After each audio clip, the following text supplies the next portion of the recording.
ഇസ്രയേലിന് ഗാസയിൽ ഉപയോഗിക്കാനുള്ള ആയുധങ്ങൾ നൽകുന്നത് നിർത്തിവെച്ച നടപടി തുടരുമെന്ന് ഫ്രാൻസ് പ്രഖ്യാപിച്ചിരിക്കുകയാണ്. നടപടിയിൽ മാറ്റമില്ല എന്നും കൂട്ടക്കുരുതിയെ പ്രോത്സാഹിപ്പിക്കാൻ സാധിക്കില്ല എന്നുമുള്ള നിലപാടിലാണ് ഫ്രാൻസ്.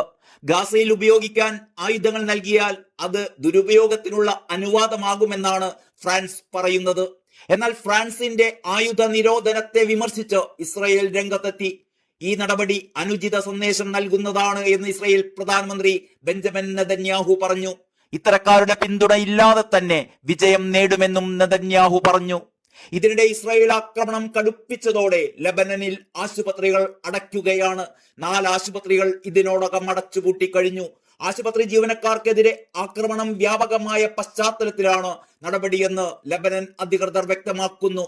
24 മണിക്കൂറിനിടെ 11ഓളം ആശുപത്രി ജീവനക്കാരാണ് ഇവിടെ കൊല്ലപ്പെട്ടത്.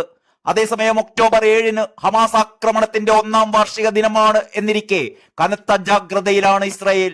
ആക്രമണത്തിന്റെ മുറിവുകൾ ഉണങ്ങിയിട്ടില്ല എന്നും എല്ലാ മേഖലകളിലും ജാഗ്രത തുടരുകയാണെന്നും ഇസ്രായേൽ പറഞ്ഞു.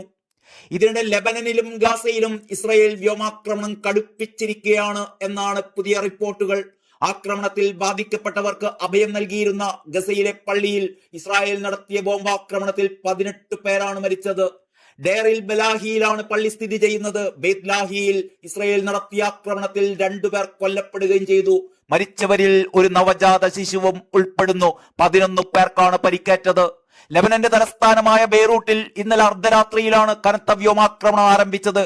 സൈപ്രസിലേക്കുള്ള വിമാനം പറന്നുയരുന്നതിനിടയിൽ ബെയ്റൂട്ട് അന്താരാഷ്ട്ര വിമാനത്താവളത്തിന് തൊട്ടരികിൽ വ്യോമാക്രമണം നടന്നു. ബെക്ക താഴ്വരയിലെ യുനെസ്കോയുടെ പൈതൃക കേന്ദ്രങ്ങൾക്ക് സമീപവും ഇസ്രായേൽ ആക്രമണം ശക്തമാക്കിയിട്ടുണ്ട്. ആളുകൾ രാജ്യത്ത് നിന്ന് പലായനം ചെയ്യുന്നതിന് ആശ്രയിക്കുന്ന ബെയ്റൂട്ടിലെ ഏക വിമാനത്താവളത്തിലുണ്ടായ ആക്രമണം ആശങ്കയിലാക്കിയിരിക്കുകയാണ്.